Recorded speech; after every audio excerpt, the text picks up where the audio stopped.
even think about new issues in terms of equity. Miriam will probably talk about this as well. So I'm excited to hear from you all. I'm going to turn it over to Eric. Thanks again, Eric, for your partnership in all of this. Fantastic. Thank you, Kristen, and welcome and happy holidays to everyone on the call. I hope everyone's doing well. I hope everyone's virus free. My name is Eric Lunder. I'm with Linden International. We are a large international freight transportation company. My office is in Seattle, Washington, but we do work worldwide in global health and humanitarian and many other things.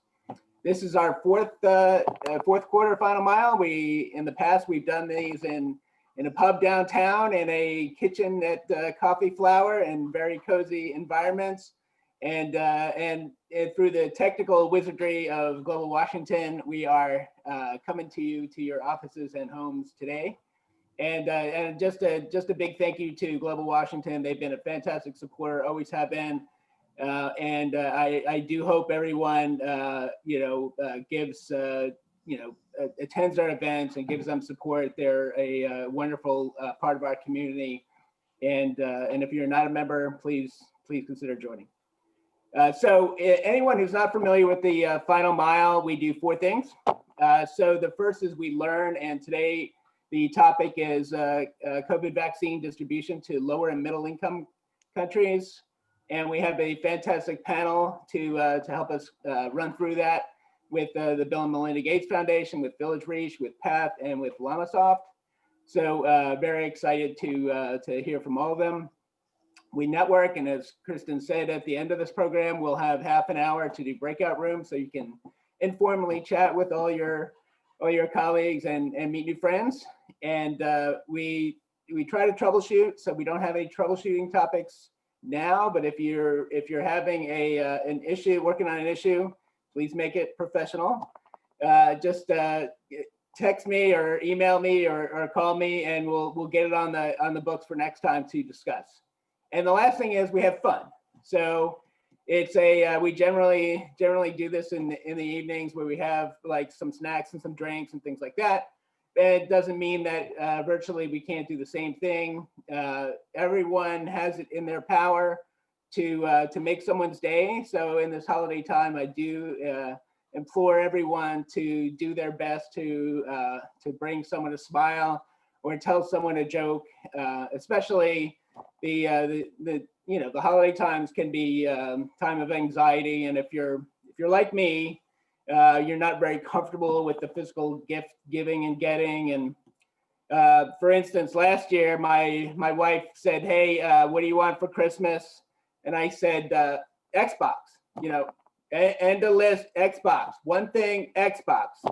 So she got me this really handcrafted wooden frame with a picture of our first date, and it was adorable. And so that's what I got instead. And it all worked out well because I got her an Xbox. So yeah, moving on. I always like to tell a little joke to get everything going, make sure everyone's paying attention. But before we jump into this, I wanted to context this conversation with because we're looking at a really different part of the world than we're used to. So I wanted to context first what a resource-rich approach this whole distribution looks like, and then you can see the real difference of how this is gonna be in other parts of the human universe. So for our U.S. experience, we all know that Warp Speed was created by the U.S. government as a public-private partnership with the DoD, with the CDC, and manufacturers and different providers and states, and to make this all work within the United States. And we are for the just for the United States, we're looking at 6 vaccines. So those 6 vaccines, as you likely know, Pfizer is approved and it's rolling out now. Moderna, everyone hopes that will happen over this weekend. Finishing stage 3 trials are AstraZeneca, UK company, and Johnson and Johnson. And then we have two others that many people might not be familiar with, and that's Novavax and Sanofi, that will be hopefully finishing out stage 3 trials in January or maybe early February. Want everyone to know that all the expectations you hear are guided by the completion and having those 6 vaccines in our toolbox. So keep that in mind, that we're not just everyone's, Pfizer, and Moderna. We're really talking about a bigger arsenal. And if you listen to what Anthony Fauci says, we need all 6 to make this happen. So the way we've constructed this is that each state has presented plans to the CDC, which they've approved, and how they will distribute it and distribute these vaccines within their state. And all these have been approved. So to create, from the federal government side, to create equitable distribution, they have taken the population of each state, in very basic terms, and subtracted everyone 18 years of age and younger. So the remaining number of population is your piece of the pie for the number of vaccines available. And that's how they ship out. So every state now has a portion of those Pfizer vaccines, and they are, but that's how every single vaccine will roll out in those direct proportions. So they'll roll out in these softbox for Pfizer, in these softbox -80 boxes by FedEx and UPS overnight, from the factory to the location of care overnight. And it's all managed by McKesson, who will also be providing ancillaries, which are syringes and everything you need. It's like vaccination in a kit. So these will go out to facilities with ultra low temperature freezers first, and then to facilities that can deliver these vaccines within 3 to 5 days, hopefully. The expectations are 17 million healthcare workers in the first month to complete the healthcare workers, and elderly and very high risk patients in the second month, bringing us into February. So that is phase 1A. 1B will be your essential workers. That's actually still being worked out. And then by June, July, this will be open to the general US public. For Americans overseas, it'll be handled by the DoD, by the Defense Logistics Agency, through Ramstein and some other locations in the Pacific. And for the State Department, anywhere working, if you know people working in embassies, that'll be handled by state separately at a Dulles airport. So that is, when you think about it, that's pretty amazing. The resources we have available to us are amazing.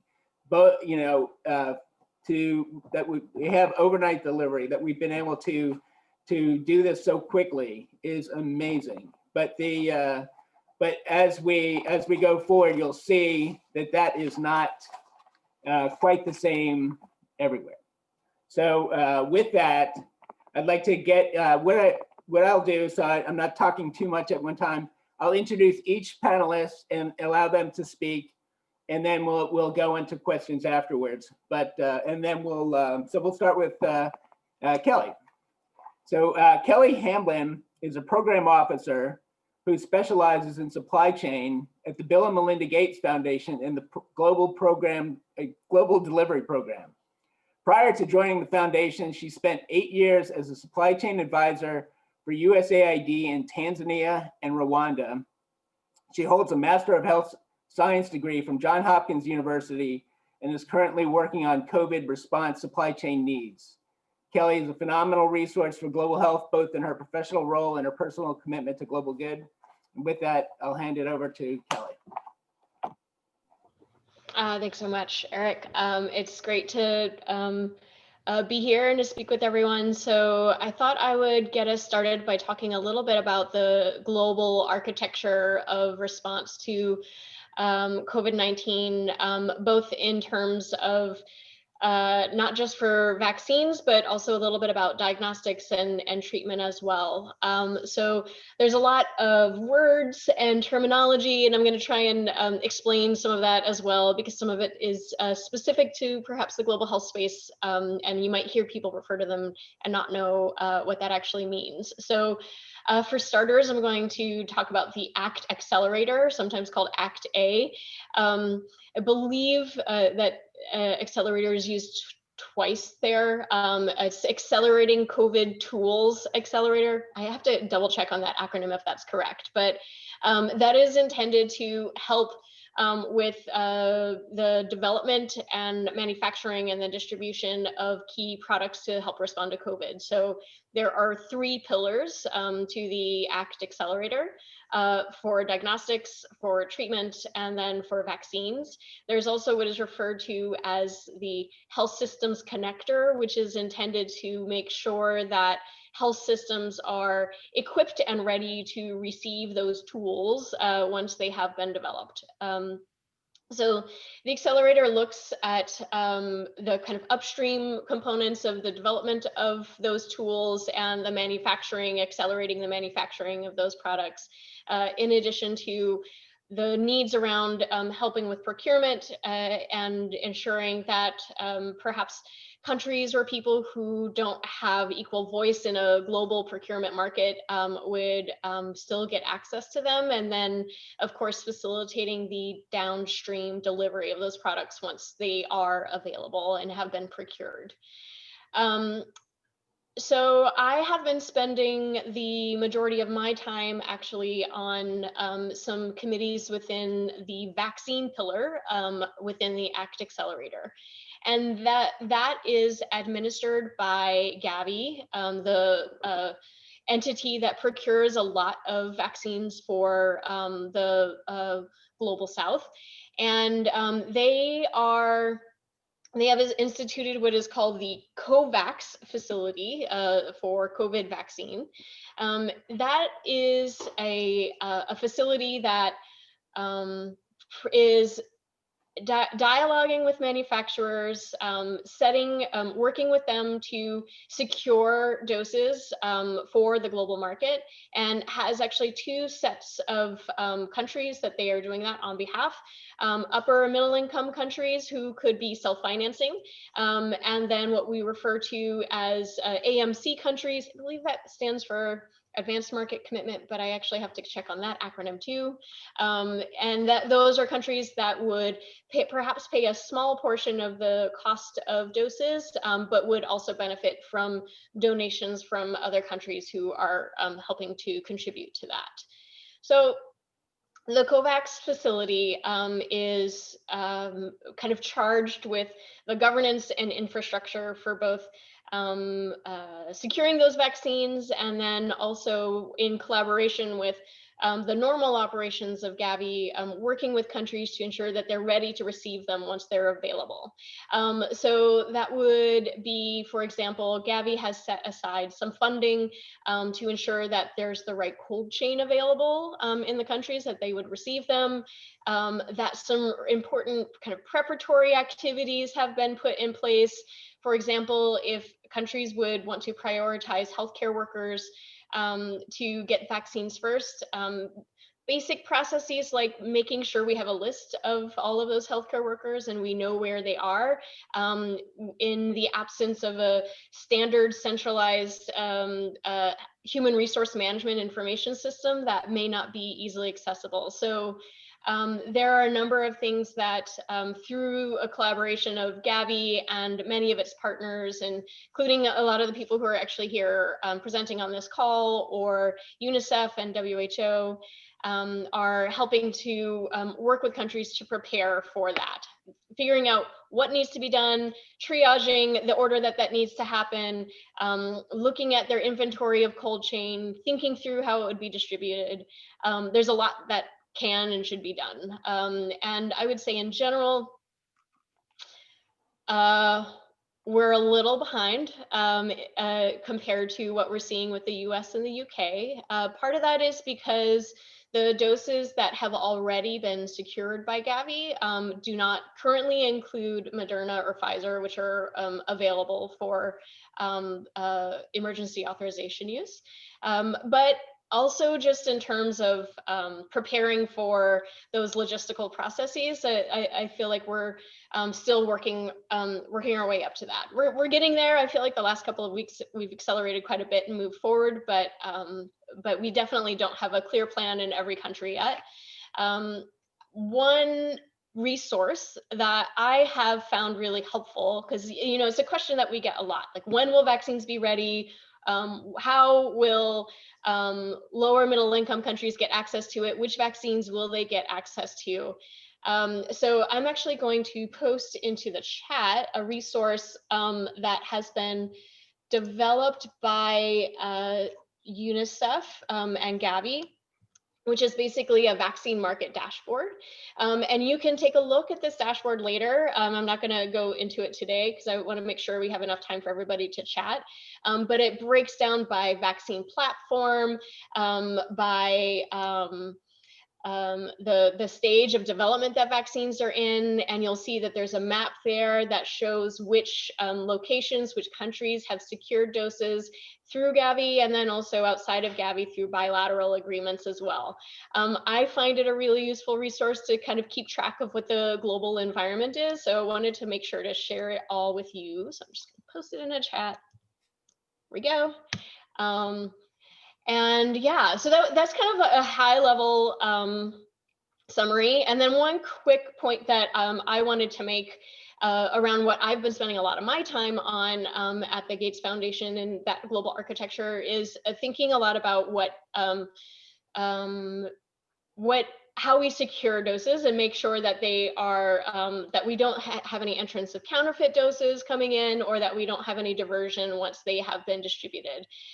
So we've been speaking a lot with our global partners, with UNICEF, with WHO about GS1 tracking to make sure that there's a barcode on vaccines as they come through that could be scanned to at least verify that that product is an approved product, that it's with the serialization that that is what manufacturers have sent out. To be honest with you, this is something that the global community has been trying to work toward for a long time, but there's a lot of back-end infrastructure and master data management that did not yet exist to make that happen. And so we see an opportunity with the sudden desire to make sure that vaccines for COVID are secure, that this is maybe an opportunity to set up those structures that could be applied to not just COVID response vaccines, but a number of other primary healthcare products. So talking with manufacturers to make sure the right barcodes are on the packaging, but then also working with regulatory authorities in countries that they have the systems, the information systems in place to read those barcodes and to track the safety of it as it flows through the supply chain. So maybe I'll stop there and pass it on to who's next. Thanks. Fantastic. Thank you, Kelly. And we're going to hold the questions till the end. And so we'll move on to Matt Morio from PATH. Matt is a senior business analytics officer in PATH's Medical Devices and Health Technologies program. Working in the area of supply systems and equipment, he and his team landscape cold chain technologies and products to ensure COVID-19 vaccines will be safely stored and delivered in low and middle income countries.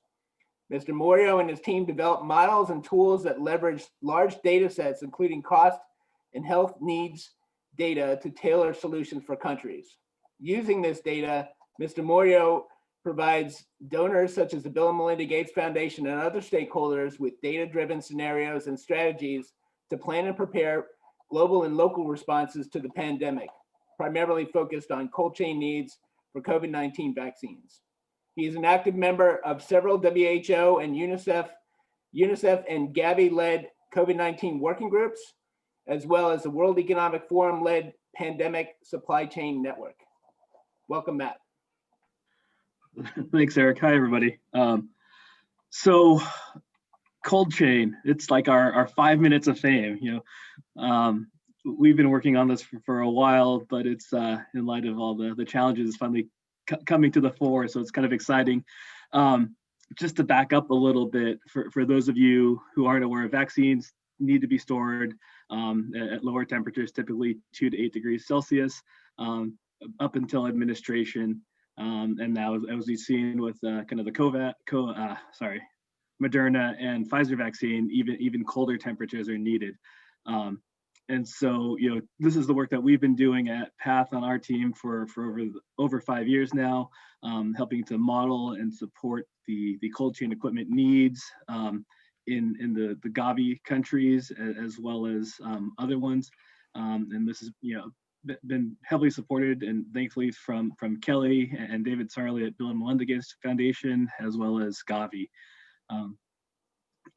Some other work that the team does, just to give a little bit of awareness, is also works on landscaping equipment and technologies, evaluating the performance for WHO, as well as kind of prototyping and looking at new solutions such as dry ice and other ways to help manage the cold chain needs.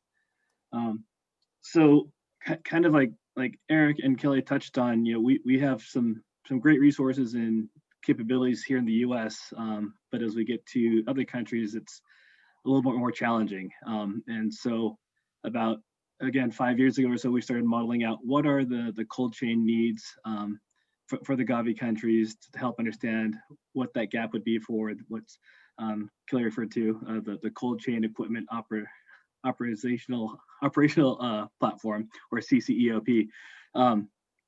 And that we basically started with inventory data that didn't exist, or had to collect inventory data, clean it, model it into a way so we could then go ahead and project what the needs would be for vaccine storage across the Gavi countries.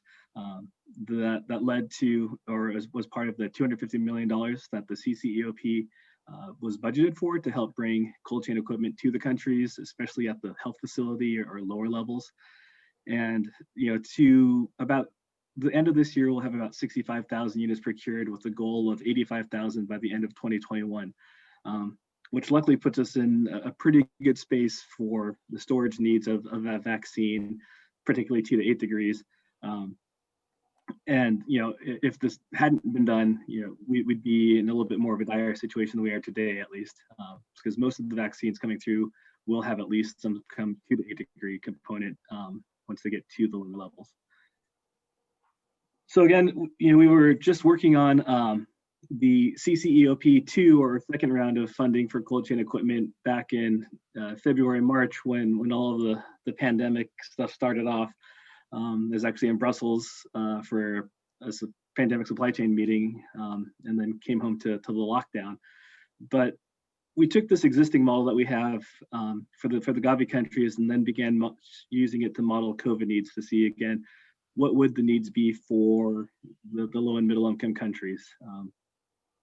Again, the primary goal is to see what is that excess capacity in the country, to see where vaccines could be stored, if there's need for more cold chain equipment, but then also looking at the different temperature needs, the minus 20 degrees Celsius, or the ultra cold minus 70 degrees, like the Pfizer vaccine, and what those needs would be. On top of that, there's the supply issues and allocations. So modeling different scenarios in terms of using a 3% of the population or a 20% of the population allocation of doses for the first few years, to, in terms of as production and vaccines are approved, countries aren't going to get their entire population right away, just like we are here. And then on top of that, we went from the Gavi countries, which is around 55 supported countries, to the AMC 92, so almost doubling that to the COVAX country needs, of which we had very little inventory data on. So again, using the models, assumptions, and things to help project what the needs are. So there's a lot of unknowns, a lot of assumptions that we've been working with, and now as more vaccines are coming to the approval level, it's great. It's kind of crunch time and putting it to the paper and getting things done. As mentioned, a lot of us has been working to help support the Gates Foundation and UNICEF and WHO, and then most recently the World Bank, to just inform the cold chain needs in terms of the donor and funding aspects, as well as procurement preparation, and working with suppliers and the different needs, volume categories, et cetera. So just a couple quick takeaways of, what does all that mean to all of us? So what we've seen is that for most countries within the AMC 92 and in particular the Gavi countries, there is sufficient storage capacity for a 2 to 8 degree vaccine or minus 20 degree vaccine at the lower levels, meaning the health facilities or district levels. And a big part that's thanks to the CCEOP program and the investments made there. What we're also seeing though is that the national level and regional stores, because those weren't a priority of CCEOP, which is focused at the last mile and lower levels, there are gaps. And so it's particularly important because that relates to the absorptive capacity of a country. How many vaccines or doses can they receive at the port of entry and safely stored to be pushed down through the supply chain and cold chain for administration. So, we're working with that and modeling those needs, but also exploring alternative ways of distribution. It's going to be a different mode to get these vaccines to the right places than a traditional routine immunization program. Can we outsource storage, from food or other things near the airport for cold rooms, et cetera, or for the ultra cold chain side, especially too. So, as we're seeing vaccines that aren't necessarily 2 to 8 degrees yet, there's still a lot of need out there and ways to coordinate across different working groups and different agencies, from donors to procurers and everything else, as well as the countries. Some countries have said that they're not willing to accept an ultra cold vaccine if they can avoid it because they don't have the infrastructure and kind of all the other things going along with that. Also, how many doses are countries even going to be getting? Waiting to understand those numbers so that they can help make the plans. But I think that kind of ties to the equity piece that I think Miriam will be touching on. So I'll wrap it up here. Fantastic. Thank you, Matt. Very good stuff. Now, next we're going to move on to Miriam Zamir from Village Reach. Miriam works to improve equitable access to healthcare and health financing in the health systems team at Village Reach. She's a strong advocate for considering equity when designing supply chains and partnering with private health providers to focus on the urban poor, remote rural areas, migrants, and people living in security compromised areas. She has expertise in designing vaccine supply chains to consider risk and equity aside from cost, using modeling and other tools to translate into actionable recommendations for governments. Most recently, she's been working with partners to design easy-to-use supply chain design tools, including route optimization and rapid modeling.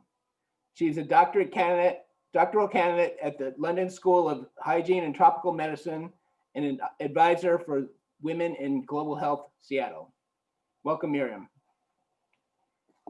Thanks, Eric, and thanks, everyone.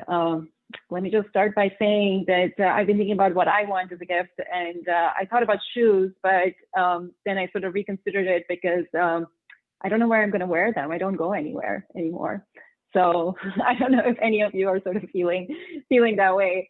But thanks for the introduction. Thanks to everyone here. So I want to sort of just build on what Kelly and Matt have been talking about. And one of the things when we can think about vaccine distribution in low-middle countries, I think we need to also recognize that in some ways, a lot of these countries are better equipped, in a better position to roll out the COVID-19 vaccine than some of the high-income countries due to several factors. Firstly being that some of the countries have managed vaccines for different age groups, which, something like the Ebola vaccine or meningitis or yellow fever or cholera, or they've had to respond to, catastrophic events such as cyclones, et cetera, and then had to do emergency campaigns to get to the people that they need to. So in a way, in some ways, some of the low-middle countries might understand the challenges better in terms of what is really needed to roll out some of these vaccines. On the demand side, I think, a lot of the countries also recognize that vaccine acceptability and hesitancy has been an ongoing issue, and we see that time and again. And so again, this is something which they're aware of, they see it happening all the time, and they recognize that as an active challenge that they need to be working towards. And addressing when they're rolling a vaccine. Just rolling out the vaccine is not going to be enough to make sure everyone is vaccinated as well. When we think about equitable distribution in countries, I really think about it in 3 different ways in terms of making sure that the product is accessible for people. So is it being delivered at a point of service which people can actually get to and access it depending on where they are located? Is it available? So will the product actually get there? And lastly, is it potent? You know, you can sometimes get vaccines which get to the end point, but if they're not potent, they're kind of useless because you're not really providing immunity to anyone by injecting non-potent vaccines over here. So the things that I would like for people to think about as they are thinking about strategies on vaccine distribution is what are the specific strategies that are needed when you work in different contexts. And a one-size approach all doesn't work, even when you think about low, middle income countries. People who are urban poor might have very different challenges, and the strategy that you might need for distribution might be extremely different from what might be needed in a remote rural area, what might be needed for migrants, and what might be needed for rural areas. One of the things to consider is that depending on the country that you work in, a lot of people might be accessing care in the private health space. The numbers can range from anywhere from like 40% to 85% in certain countries. And so, typically when we think about a global approach, we are focused on public health supply chains. And if we only continue to focus on public health supply chains, we're actually missing a huge, significant part of the population, which is accessing care in the private health space. And when I say private health space, that can be nonprofits, that can be low-cost access. It's not always for-profits as well. And like I said, these numbers can range from, about 40% in Liberia, 60% in Nigeria, or 85% in Pakistan, and that's how people are accessing care. And when governments are thinking about, the first tranche that is going to health workers, are they really thinking about health workers across the entire country, or are they only looking at public health workers that are in the government system? And that's, I think, one of the key challenges to think about. Primarily also because the private sector is not necessarily as organized. You have large nonprofit private sector, which is more organized, and you can tap into associations, et cetera, which might be able to, say these are the number of health workers. But then you have your individual pharmacies, your individual clinics, et cetera, which actually provide a huge bulk of the services to people. So how do you make sure you're incorporating those health workers, thinking about their cold chain, thinking about their supply chain as well, when we are thinking about distribution and logistics as well. And like I said, the strategy differs in every single country. Second thing I think is around when you are rolling out a vaccine, like I said, it's not enough to say that rolling out a vaccine is going to be enough. We have seen time and again that people and countries react very, very differently to when vaccines come. And we've seen that countries have reacted very differently to the COVID-19 pandemic. In some countries, people are really going about in their normal, everyday, business or life. Not that people aren't getting sick, they are getting sick, but, there are other economic considerations and pressures that come into play. The vaccine acceptability and hesitancy is important. Also, we've seen this with polio vaccines, we've seen this with measles vaccines, we've seen this with many vaccines that the vaccine can get there, but if people don't trust the process or don't trust the people who are providing the vaccine, it's kind of useless where you spend so much time and effort in actually making sure that the vaccine gets there. So there are a couple of different aspects to think about over here as well. And the last thing I'll say is around, in terms of this portion of the equity portion, is that what is the security and the risk to products, given that we are in a situation of very, very high demand, very limited supply, and vaccine candidates which have very specific cold chain and potency requirements. So how do we assess the risk, and how do we assess the security of these products as well? So some of the approach that we have been taking, and some of the work that we do in supply chain, is really sort of stepping back and thinking about the supply chain design and and sort of providing support to governments to develop a vaccine delivery strategy, which might include sort of mapping points of entry and how vaccines and their accompanied goods enter the country. What are the optimized transportation points? What are the optimized storage points for it, especially in an environment which might have, very specific storage requirements you want to vaccinate large numbers of people very, very quickly. And you can do that by using several of the modeling tools, including modeling, but then also some sort of rapid tools as well. And I think there's a space for both, which is sort of comprehensive modeling when you need more detailed analysis. But then sometimes you also sort of need very quick rapid tools, which can give you answers in a couple of minutes, because things are changing so quickly. The people or the logisticians who are in countries don't really have the time to, analyze data and results for days or hours, but they need quick answers and results, or directional answers and results, so that they can actually move forward based on the work and experience that they work in. Two other things that I want to sort of just briefly touch on is the aspect of digital solutions or tools, and how can we sort of use and leverage this for a vaccine tracking, using sort of a logistics management system, or to track and understand how the cold chain is functioning, but then how is stock being managed, or what is actually needed, and make the ordering and transportation process more streamlined. And then the last thing I'll mention is, how do we think about engaging different cadres of workers, like community health workers, who can either support this whole effort by identifying people, registering people, tracking people, following up for a second dose of the vaccine. But then also, and in some countries, community health workers also do provide door-to-door vaccinations. So how can we sort of leverage or think about that? That can they bridge that gap when we do roll this out to everybody in providing the actual immunization as well. So I'll stop here and hand it over to Eric. Fantastic. Thank you, Miriam. And now we'll move on to Nalima Ramaraju from LMICs.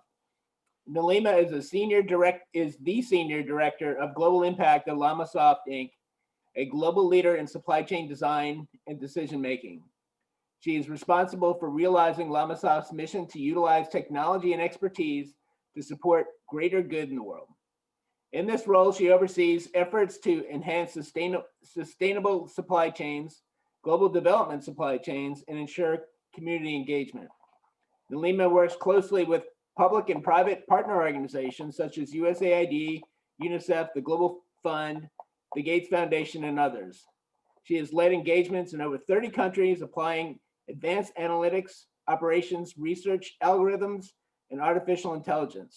For this work, she has been awarded the Pros to Know Award 2015 and Women in Supply Chain Award 2020 by the Supply Chain and Demand Chain Executive magazine.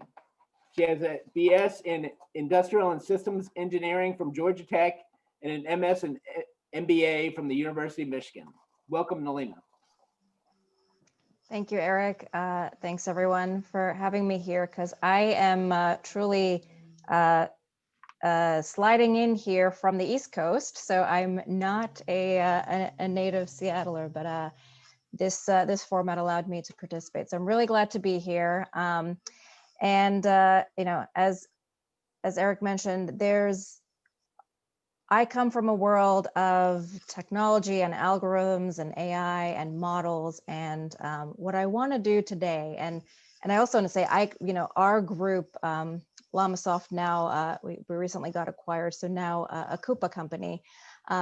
We work primarily in the commercial space, but I lead the team that works on the global development, global health challenges, and we've actually worked with all of the other panelists on this call here, and we're typically bringing systems and holistic thinking with data and modeling. So the good news is I'm not going to go into a tech demo, because if I did, I wouldn't stop talking. So I'll keep this shorter. And as I was thinking about this and thinking through, okay, what are we really talking about here, and how do we tie it all together? I came up with one of my objectives is to leave everyone with the thought and dispel a myth that you cannot use data-driven tools or modeling tools in low resource settings. All right. So anytime I tell people, especially folks in the commercial space, that this the space I work in, and if they're familiar with our tools, they say, "Oh, how do you apply that? How does that work?"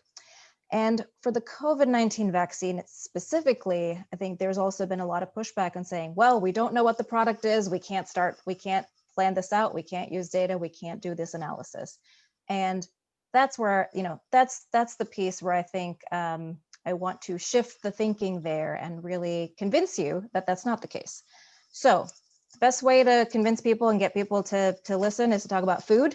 So I want to, the quick example here and the analogy I want to use is let's all pretend for a minute that we are somewhat back to normal and we are all having holiday meals together, right? So holiday meals, you have your family tradition, you have your family and friends come over, you know what dishes you're making. It's hard work and you need everyone, all hands on deck, but you work on it. And let's say that's your kind of routine immunization system. Now, this year, surprise, everyone has to have a special dish at the table. And this is the centerpiece. This is the main dish. So, and everyone needs to have it. You're excited, you want it at your holiday meal. But we actually don't exactly know what this meal is. And we don't know what ingredients are going to show up.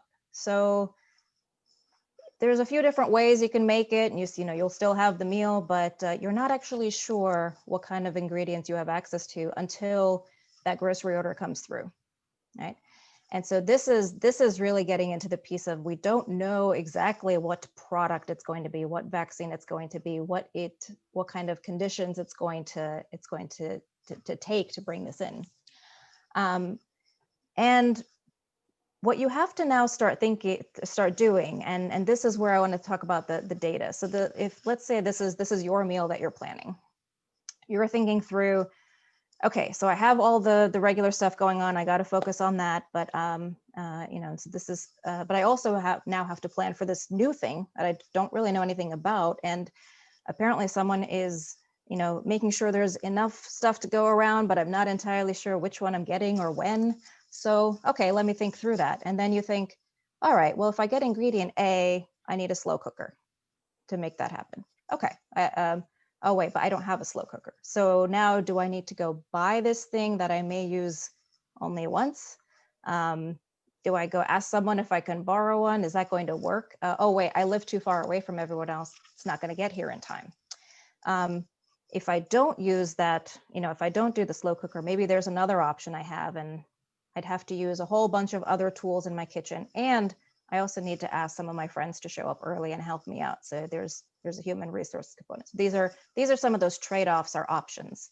Now, if you picked if ingredient B shows up, it goes in the oven. Great, that's fine. You have an oven, no problem. Except this meal is showing up, or these ingredients are showing up, and this meal needs to be cooked while you're cooking the rest of your dishes as well, which are already in the oven and use the oven, right? So this is really that thought process around what is the equipment, what is what Matt was talking about, all the thinking and the trade-offs and the planning around what is the cold chain equipment that you need, and what do you have in place, and how does that change if it's a different product coming through, and what if all the ingredients show up and you have to make both? And what is the trade-off you're going to make then? So that's, and I also want to tie in what Miriam was talking about in terms of equity. So you invited 10 people over, you have enough food for 10 people, great. That's wonderful. You think you're set, it's equal, right? You have enough for everyone. But what about the person with the food allergies? So going back to Miriam's point about potency. So if your objective is not being met and you can't feed this person with the meal that you're making, then that's a problem. What about the person that doesn't have a car and can't actually make it to your house? What about the person that is on a late shift and is going to come later and can't make it to your place in time? So you need to set aside, a plate for them and put it in the oven. And so these are all, when I lay it out like this, you think, okay, these are things that I would think through. This is my thought process. I take in all these variables and I would think through this and then figure out, how do I want to spend money on a slow cooker? Do I want to ask my friends for help? Do I want to, call the neighborhood association and see if we should do something together? Because everybody needs this and that might make more sense. And what I want to bring up is this is a kind of a complex problem, and there's different pieces to it, but there's a way to think about all these things and plan for this and use that data and understand the trade-offs, make your decisions with the data that you have before your ingredients just show up at the door and you're like, oh, I don't have any of the stuff to do any to make this meal. And the other piece that makes this much more complicated is the fact that it's not just you doing this, but if there is someone and an entity trying to plan for this across everybody's kitchen. Now we're trying to, back to Matt's point about, let's take an inventory about every slow cooker that's out there. And, oh wait, can we use a pressure cooker instead? And so really thinking through that problem and putting all of that information together. And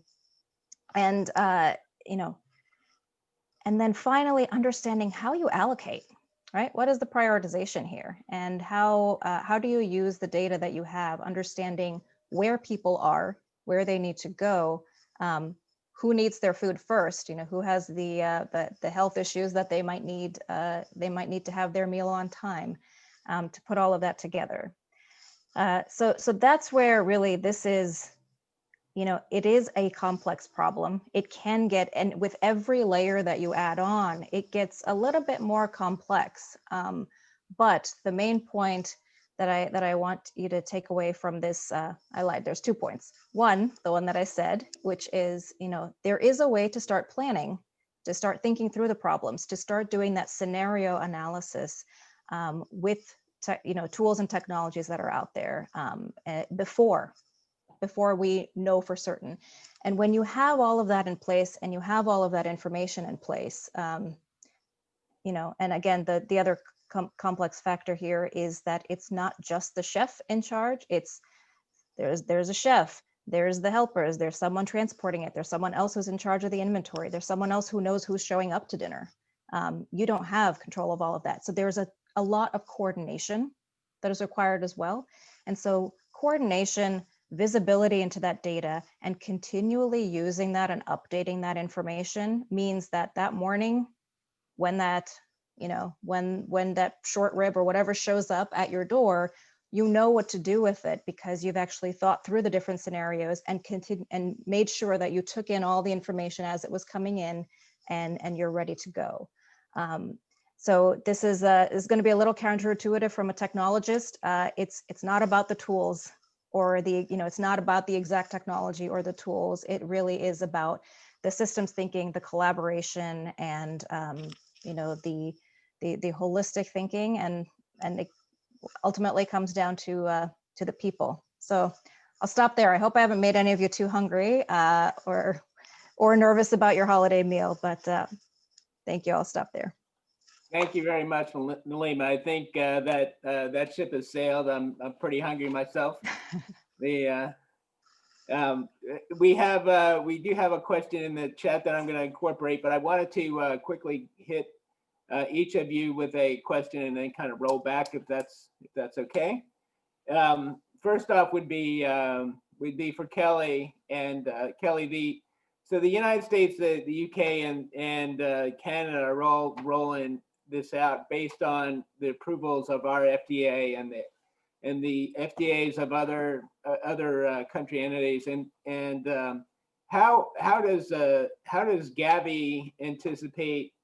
What is their approval threshold? Is it by each of these countries, or do they have their own, like, we're going to go forward with Pfizer or something like that? And when they do, in the United States, it's a complete handoff to the states. So the liability, the purchase and the liability for the value and the cost of the vaccine ends once they get it to that state. Will that be the same in the Gavi format? So I'm sorry for the two-part question, but it's if you could speak to that. Sure. Yeah. Thanks. So there's kind of a two-step process for pre-qualification. So the WHO will be looking at each of the vaccines in the same way that we're seeing the US Food and Drug Administration looking at vaccines as well. So they will offer pre-qualification, and that will be a prerequisite for participating in the COVAX facility. Countries individually, their national regulatory authorities for medicines would also, they could choose to just align directly with WHO, but they have their own processes. And so they might just say, WHO has pre-qualified this, I'm going to align with them, or they may want to look at the data again themselves and make their own determination. So that will be unique to each of those countries. They would not be allocated any doses through the COVAX facility until they have kind of gone through that regulatory approval process, which might just be reciprocity. We agree with the US FDA or the WHO, or it might mean their own process that they would define. For liability, thanks for that question. So in normal cases, the liability for and insurance for vaccines is transferred over to countries once it's been delivered to them. Gavi encourages, and David Sarley, who's here today, also could speak to this much better than I could, but Gavi encourages countries to do their own, to insure products themselves. But to be honest with you, what often happens is countries will what David refers to as self-insure. So they will be prepared to take on that risk if there is any catastrophe, or if doses expire, then they would incur that cost and probably reimburse Gavi directly. There's a slight difference with this particular situation because these are new vaccines. And so there's a little bit of outstanding ambiguity around safety when we get at large scale population. And so countries are asked to sign a liability and indemnification clause in order to receive doses. But other than that, like in terms of tracking it as it goes through the cold chain, that would be the same as it is for other vaccines, which it would be the responsibility of the public sector to ensure that they're being treated well.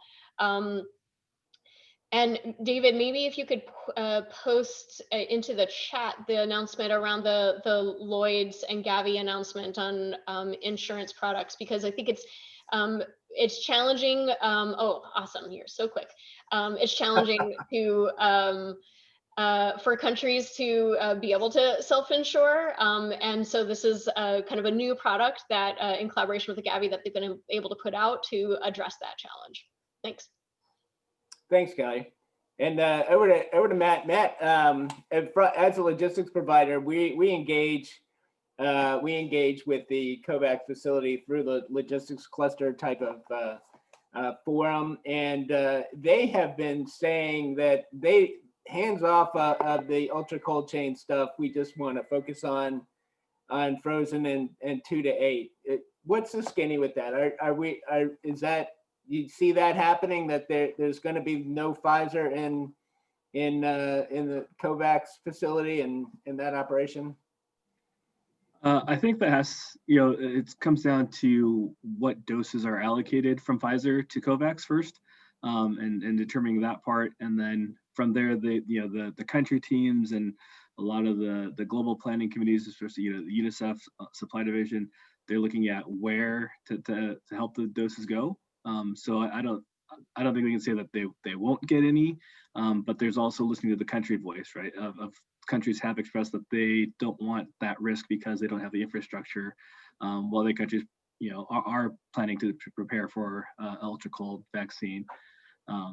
So, as the allocations and COVAX gets doses committed from approved vaccines, right now we're still at 1, they'll be able to then filter those down and help allocate them to the countries and matching them properly. The different cold chain needs and things like that. Again, a lot of the planning now that we're kind of moving forward more, we can start mobilizing the resources and the funds to make sure the equipment's in the right spot, or helping the countries to establish a different logistics and transportation strategies within the country.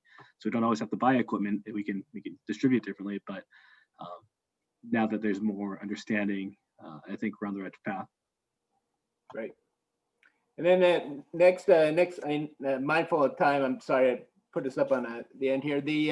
Miriam, in the United States, the equitable distribution is really, outside of just sheer numbers, is really left up to each state to determine if they're going to, favor areas that have been harder hit, or areas that or individual race groups that have been higher death rates, things like that.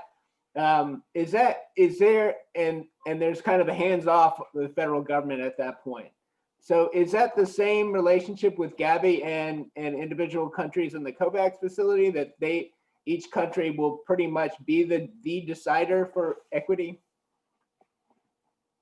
Yeah, so what the guidance is and what most countries have agreed to, similar to the US, is that the first tranche of almost 3%, and it's estimated 3% of the population will go to healthcare workers. But then how it's sort of distributed or decided within the country is up to countries. And that is something that, we are helping countries think through, because the 3% is an estimated one, and even within that, there might need to be some prioritization that needs to happen, given sort of how many health workers there are, where they're based, et cetera, as well. So it is going to be up to the countries to decide who are the people who are the health workers who are going to get it first. And I think Neela made a great point in terms of, we still are a few months away, at least, from, the first doses being going to most of the low middle income countries. And so, but this is the time now where, countries are thinking through, and, we're supporting and helping them think through, what does that phased out rollout look like? Who are the health workers? Where are the health workers that you need to be prioritizing? How do you make sure that they get the vaccines? In most cases, the strategy that would probably make the most sense is having sort of a centralized location for healthcare workers, such as a district or something where health workers can actually travel to. But then some additional equity considerations that we might want to be thinking about is, what about health workers that live in really remote rural areas that might not be, it's just not feasible for them to come to district level for getting the vaccine. How do you make sure they get the vaccine as well? Versus in other contexts, like I said, in urban poor communities where maybe a lot of the health service delivery is being provided by the private space. And how do you incorporate those health workers in this as well? Thank you, Miriam. And I do understand that we're running a little bit over, but I don't want to leave Nalima out. And so if everyone's okay with it, we'll just take a little bit of that networking time, but we'll get straight into networking after this. So Nalima, it's time to plate up. The vaccines are coming out, they're getting approved. What gives you hope, or what keeps you up at night, that this dinner party is going to come off well? That what's a bright spot, or what's something that makes you worry? Yeah, well, no, I think we'll go with the bright spot, because I think, this has been one of the hardest, one of the most challenging years of my lifetime. I think most of our lifetimes, and a heavy lift. In terms of the bright spot, the reason the dinner party is going to work and everyone's going to be fed on time is really, the human spirit and the resilience and the innovation coming out of people, right? And so I think that gives me hope that there's so many people and so many groups working towards the same goal and understand the importance of it, and are willing to be agile and support one another and cooperate to make that happen. And so that's something that gives me hope. And I think even in the work that we've been doing lately, where typically we used to work with different groups at different times and their own projects, and now it really is all coming together in terms of the data and the decision making and the tools. So yeah, I think it's the human spirit. That's an awesome holiday finish there. So let's get back to Kristen, and she'll describe how we're going to roll into our networking time here. Want to thank all the panelists very much. Want to thank all the attendees, and let's get to our networking time. Yeah, thank you. Thank you, Eric. As always, you've put together a panel of fantastic experts. Thank you all for speaking today. Now we're very excited that all of the attendees, you can join us in some networking. So my colleague's going to place a link in the chat. You'll have to go to this, and then we'll do breakout groups from that. But all you have to do is click on that link, and then we'll set up breakout groups there and continue the conversation. So thank you very much, and click on that link to continue with our networking.